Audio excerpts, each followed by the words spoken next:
everybody. Welcome back to Big Things Kentucky. Coach Buell, what's going on with you, man? Have no fear. Big Things Kentucky is here. I'm Coach Buell, my main man, Coach T. Me on assignment. Coach Truck, what's good, brother? How much, man? We full steam ahead in this basketball. Oh, hold up.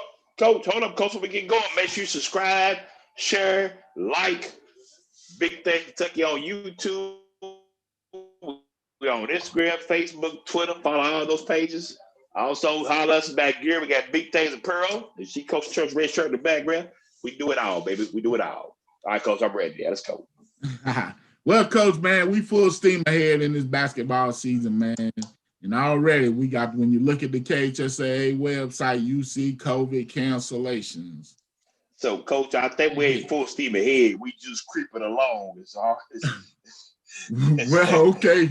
Well, basically, we in the middle of it right now. They put it like well, we just, you ever see a little old person just take up little baby steps? We taking up little baby steps right there. This is 1, 2, 1, 2, 1, 2. Man, Coach. Now, it's going to be interesting how we finish this. Like, we've talked to some coaches, and they've gone to the point where they're separating, trying to keep the JVs and the varsity separated. So if a case does happen, at least they can play a JV team, to keep the schedules going. So that's one of the options that's available to some schools. Coach, man, it's going to be interesting. Like I said, when we talk to Coach Nick Runyon, he actually brings that up and talks about a little bit of that, what he had to prepare for that as well. All right, Coach, man, just taking a quick glimpse around the city, man. This week we're going to have a nice match. It'll be actually Tuesday. Earlier this week, we'll have the Frederick Douglass undefeated taking on my dark horse, Paul Lawrence Dunbar, undefeated. So it'll be good to see the outcome of that one as far as early seeding, as far as, just seeing kind of who's doing what in the city. And Frederick Douglass is loaded, Coach. I didn't realize that. We got a chance to actually watch them in workouts and stuff, interview them early in the year for our first basketball coverage. That's a loaded team with a lot of experience and a lot of young pieces. Dunbar, like you said, it's time for them to turn the corner. So they got pieces over there. Let's see what Dunbar can do. This should be the best matchup for the city we're going to see so far this year. Yes, sir. Yes, sir. Well, Coach, and on the girls' side, Scott County struggling, like Coach said, though. Coach, when we talked to Coach last week, he said it was going to be an interesting year for him. Now, we also talked about you've got Franklin County, who's, depending on where you're looking, ranked 1 or 2 in the state, doing what they're doing. Coach Thacker, Brooklyn Miles doing big things.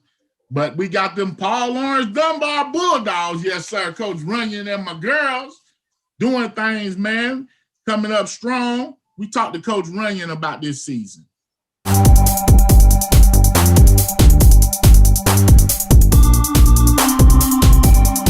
you doing today, Coach? I'm doing good. How are you all doing? Thanks for having me. Yes, sir. Yes, sir. Now, you starting off the season, Coach, you got to be one of the early favorites to take the region this year, Coach. How are we going to handle that? Well, we've been talking every day in practice about playing with a chip on your shoulder. And, we feel like we get overlooked by the rest of the state. And I think the girls are buying into that.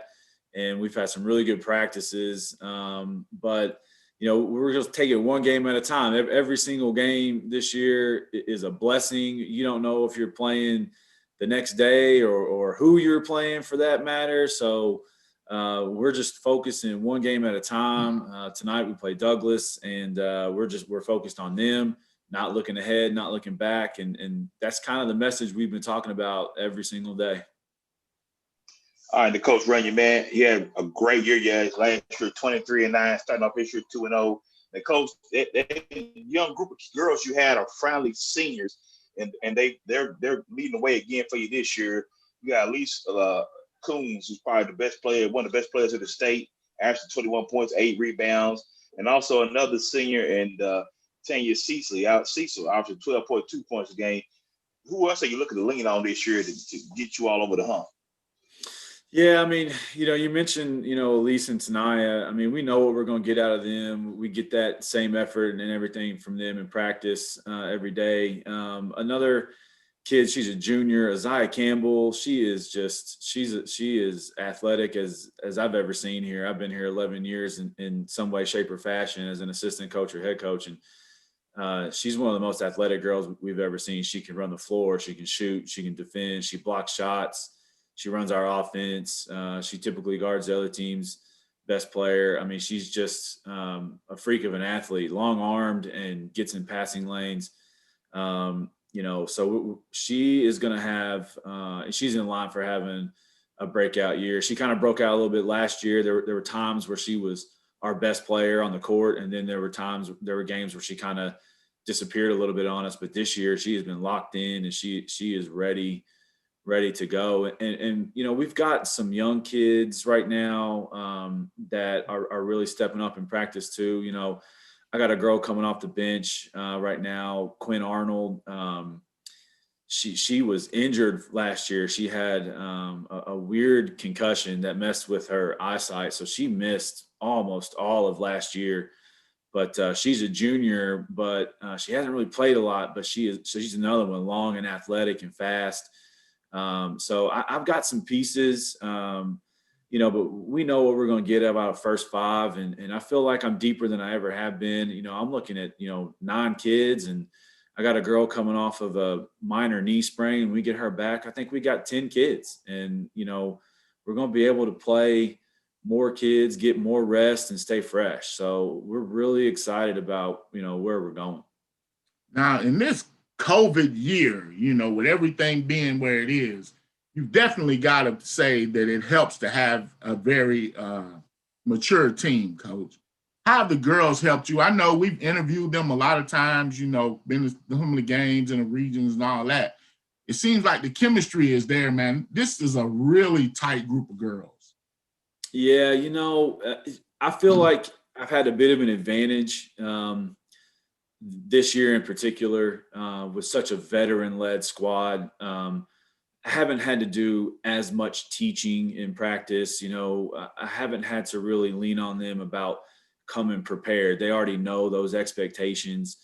And a lot of the girls have aspirations to play after high school. So they're not just going to sit around, and they're going to want to work out and do stuff. So they're doing stuff on their own if we ever have, that time off. But I would not want to be in a position this year with, a very young and inexperienced team. I watched y'all's interview with Coach Helton last week. I was just thinking that. I know he is in that boat. And like when he said he was 6 months behind, I mean, he really means it. And I think that's part of the advantage that we have this year is just being veteran, seasoned players.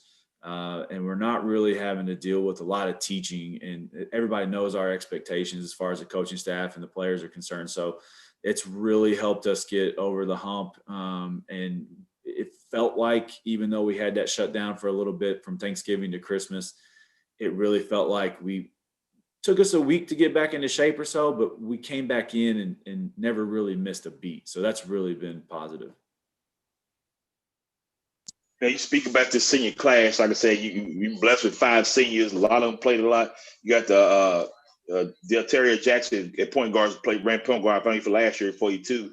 Now, Elise Coons, once again, go back to her being your star player. How do you control her emotion, knowing she has a target on her back, being one of the best players in the state? How does that work with her? What I'm saying? She might have a bad night here or there. How does that work? Well, it's great if Elise has a bad game, like you said, Dell picks up the slack, Tanaya picks up the slack, Isaiah picks up the slack. I mean, we're not one person, and Elise knows that, and she knows that. And like you all said earlier, I think Coach Chuck said, I mean, the chemistry on this team, they've been playing together. I mean, the chemistry is great. I mean, they genuinely love each other, and they genuinely like each other. And it's not necessarily just on the court. I mean, they text about school, and they're making sure everybody is taking care of each other. If they need food, they're dropping food off at each other's houses. I mean, they really do care. But we're not just one player, and Elise knows that. Now, Elise is, best player in the city, in my opinion, best player in the region and the state. I mean, of course, I'm biased, but she knows she's got help. And when other key teams, try to take her away, we got 5-6 other kids that can step up. And so it's all about just believing in her teammates, because she's going to go as far as the team takes her. And, we're going to go as far as the whole team takes us as a coaching staff. So everybody's bought into it. And Coach, man, you got probably a You got your 2-0 this year, doing great. But coach, you got a tough schedule here. You got GRC, which is always loaded. You know, Station, who's up and coming back, Lafayette, Catholic. Coach, I mean, I can go on and off this schedule. I mean, is this something that you had to do? Is it just what brought this about? This tough schedule here. Well, I mean, if you go even further down the schedule, I mean, we're playing Ryle, Notre Dame, Anderson County. We're part of the schedule was already made. So when we canceled a lot of the games in December because of COVID, there was no need to really change anything going on in January. So we kept the January schedule the way it was. A lot of the games that I added at the end of the season is really strictly just to get us prepared to make that district and region run and hopefully get us to RUP. So I don't know who made that schedule. They should fire that guy, whoever made that schedule. I mean, we're playing 5 or 6 of the top 10 teams, but it's what we got to do this year. And if we want to be, a serious statewide contender, then we got to play serious statewide contenders on the other end of the court. And so that's the mindset. And, we want to play the best teams and we want to prepare our kids to play them. We got a tough stretch in the middle of the season with all the district and city games. I mean, there's no bad teams. There's no bad teams on our schedule. And, we just take it one game at a time. Now, Coach, man, what's it going to take for us to come out on the top where we want to be this year? To finally get over that hump, Coach. Coach, I'm sorry, let me cut you off, Coach. When did you get a new player or a new coach? Is he a coach on your staff or something? He keeps saying we. Who is we, Coach Truck? Coach, we win and we ride, man. Look, we have had success, and this is our year, Coach. This is our year. So I agree. What's it going to take for us to complete this, Coach? It's put up or shut up time this year. And we talked to them about playing with a chip on your shoulder. And we talk every day in practice. We talk about their attitude, their preparation, and their effort. And those are the 3 things that nobody else can control but them. And that is all individual. It's all intrinsic. And so far they've come in with great attitudes. Their preparation is great. We're still doing some scouting when we can, and their effort has been great. So, getting over the Scott County hump for us last week was a big mind flip. They really have fun that game. And I think it's just knowing and believing in themselves that they can get out there and compete and leave their mark. And we've been talking about it with the senior class, leave a legacy. And this is your chance to leave a legacy. And I really think that they've bought in and they believe it. And, hopefully we get that chance. Man, that was a great interview with Coach Runyon. Coach, I always enjoy talking to him. He's a big friend, a good supporter of the program. Coach Runyon spoke about his senior class, finally having that girls having the experience, unlike a lot of teams don't have. We talked to Jerry Peck last year. He talked about everybody was so young in the city.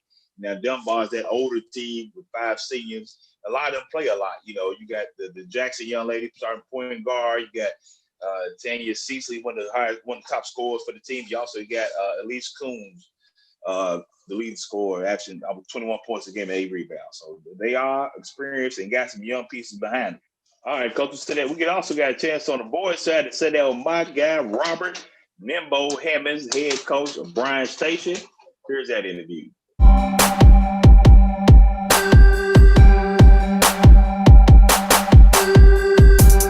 right, Coach, we were here with a Lexington legend, George Washington, Sweet 16 star, my guy, Charlotte Court finest, my guy, Robert Nimbo Hammonds. What's going on, big brother?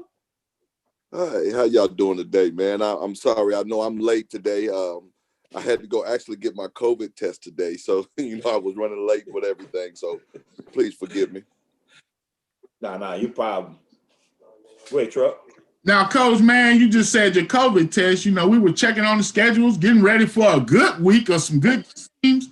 And now, boom, you get hit with this, Coach. Now, how does this affect? How are you handling this? Well, first of all, safety first, for the kids. So, I'd rather be safe than sorry. Basketball is a game that will forever go on.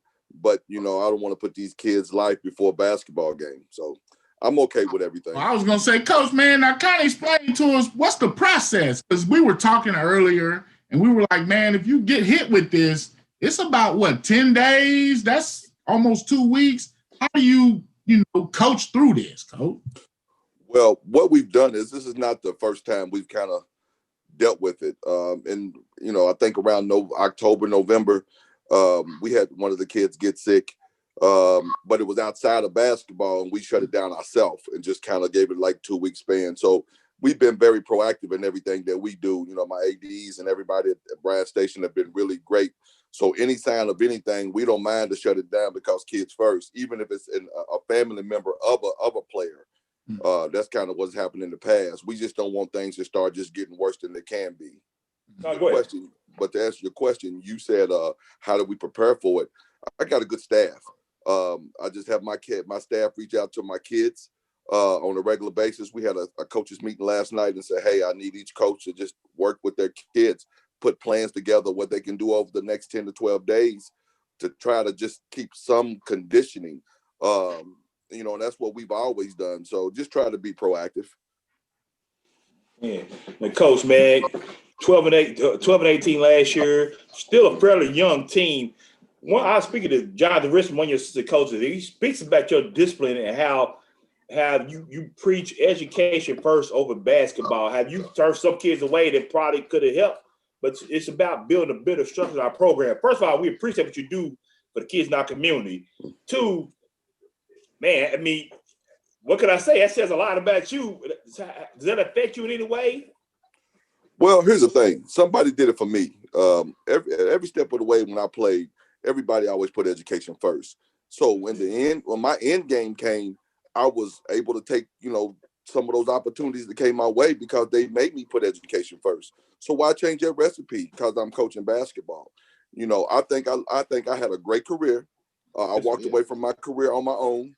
So I'm happy with that. So now I don't want to live through kids, but I want them to do it the right way and give themselves opportunities, because everybody can't play basketball, but you can also coach. You can be a trainer. You can be an agent. You can be anything you want to be with basketball. So I just try to make them put education first to keep those doors open. You know what I mean? All right, Coach, man, last year, that Scott County game, Coach, we was handling our business. And I don't know what happened, but just like those last couple minutes of the game, things just kind of fell apart, Coach. Yes. Found, to pick your team back up and get ready for us to make this run this year, Coach. Well, you have to get experience first. And to kind of go back to, to Buford's question earlier, I had to clean the program up some, and there was some casualties of war with that, and I hate to say that, but sometimes when you go forward, if people don't get on board with you, you just have to go on, and then they have to find alternate routes, to which way they want to go. But it made me become young again. I could have competed the first 2 years if I kept some of those kids, but I didn't like some of the behaviors or the lack of detail to education. So I wanted to put my thumbprint on it, which caused some change. Now, with that being said, it made me be very young. I had some guys that was older, but they was young and experienced. So what I tried to do was just creep a little bit further each year, but give them experience in different ways. Like, I think our first 10 to 12 games was on the road. Yeah. You're going to learn how to not be at home. You're going to learn how to just play basketball in the most hostile environments. That's how you get your experience. You go play the top people. You can't run from it. If you get your head bashed in, let's get back to the drawing board and figure out how not to get our head bashed in. You know what I mean? So you never really run from the process. As a coach, I don't worry about what the news people say. I don't worry about what the blogs say. I never really get into that. So I know my process works, and I see kids get better in all aspects of instead of just basketball. So it's good stuff. Now, Coach, man, speaking about some of your players out here, you got Miles Moronis. Miles is your leading scorer, 16 points, 6 rebounds a game. Is it true? Two-part question. One, I heard you get all this athletic ability from his mama's side of the family. I heard you play soccer at high school.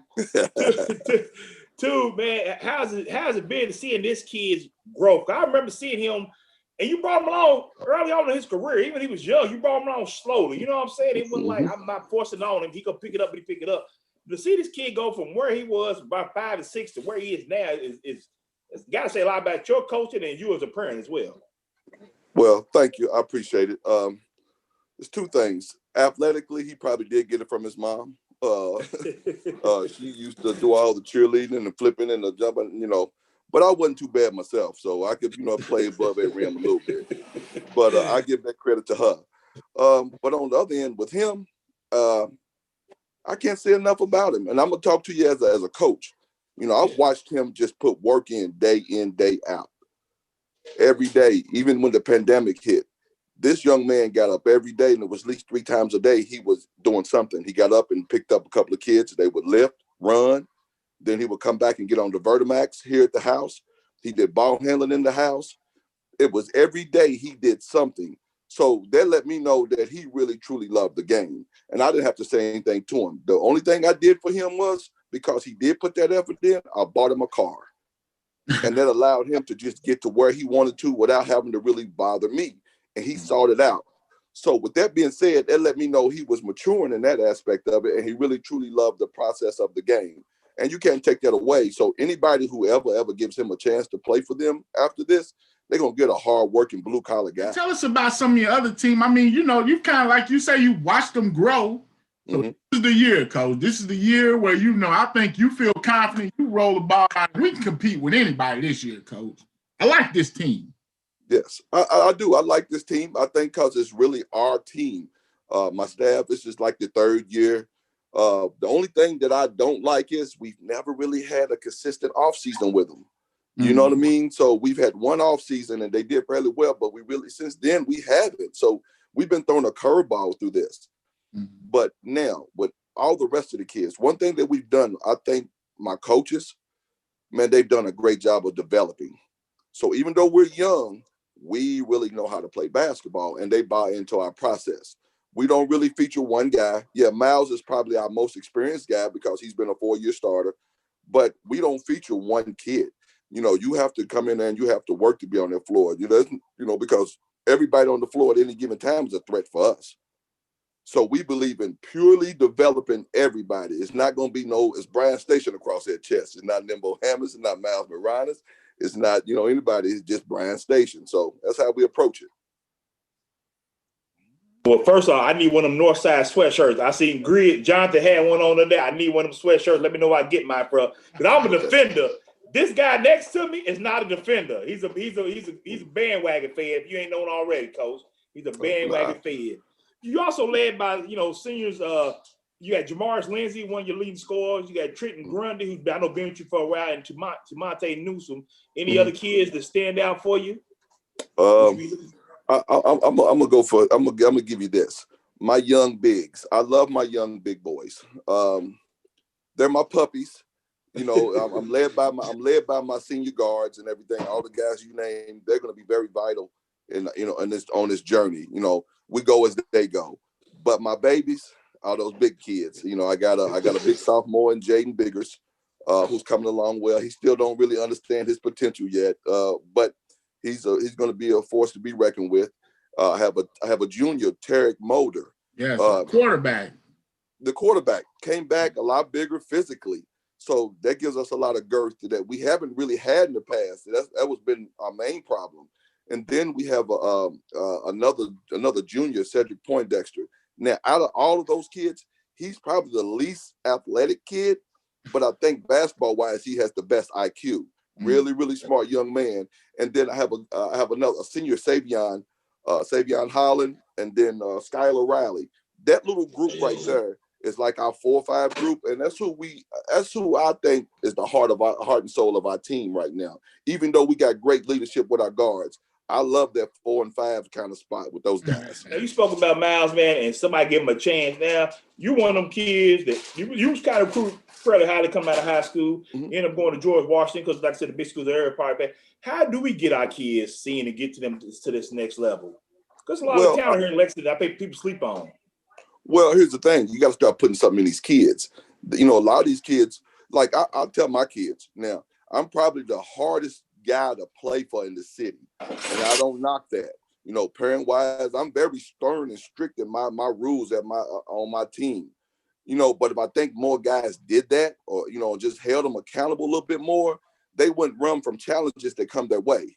You know, I think we need to do more of that, and then making them understand that you got to go earn that. You don't get nothing. You got to go earn that. So pretty much, it's been the kids ain't the problem. It's getting the parents buy into the system now, I guess. Yes, it's the parents. Then you have to have the parents buy in. If the parents buy in, then the kids buy in, and then you got success.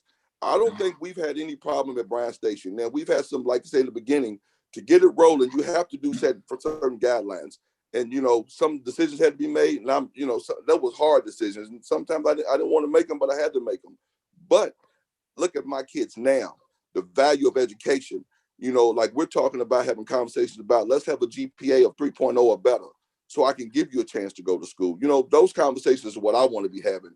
Basketball should be something that you love doing, and you're going to come and do that regardless. But let's also have conversations about education, whatever, about your future job, whatever it may be, to help them get out of here. I just want to know, Coach, man, this season, what's it going to take for us to climb out of this brutal region, if you know what I'm saying? What's it going to take for this team, Coach? Takes a little luck. It takes a little luck. I always takes a little luck. That ball has to bounce for you. Yeah, man, yeah. Yeah, you got to bounce for you. And then also you got to stay healthy. If we can stay healthy, you know, this is a strange year.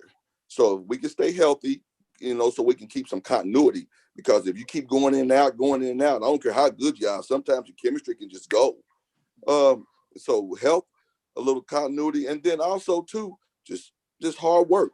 Blue collar, bring it every day and be detailed. And I think if we do that, we'll give ourselves a good chance of coming out of here. Man, you know, I loved Bryan Station last year. They came on strong, looking for big things out of them this year, Coach. Man, defenders got just like Dunbar, got a lot of senior leadership, unlike a lot of teams. Trying to see my guy, Bubby Morales, a.k.a. Miles Moranis, just see what he does this year. He's already leading us. Bryan Station at 16 points a game and 6 rebounds. So it should be interesting to see how this defender Bryan Station team does to see if they finally turn the corner.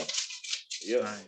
Okay. Man, Coach, I believe, man, a good friend of the program, good supporter of us and youth sports we had back in the day when we coached at Douglas Park. Brian T. Carter passed away last week. Coach, we give our condolences to his family. Great young man, did a lot for that Douglas Park community. Sold candy bar, walked kids back and forth for practice. He did a lot, man. So he would truly be missed as a pillar in the community, Coach. Yeah, man. The kids called him Granddad. You know, Granddad. That he will be missed, man. He did. That made you set up on a corner and sell candy bars for us to pray for our postseason trip. But they knew he had candy. That man was a hustler there, Coach. He sure was. So, you know, him along with Audrey Moe, we call Granddad, with two biggest supporters we had up there over the years. So it's sad to see Coach Carter, Mr. Carter go.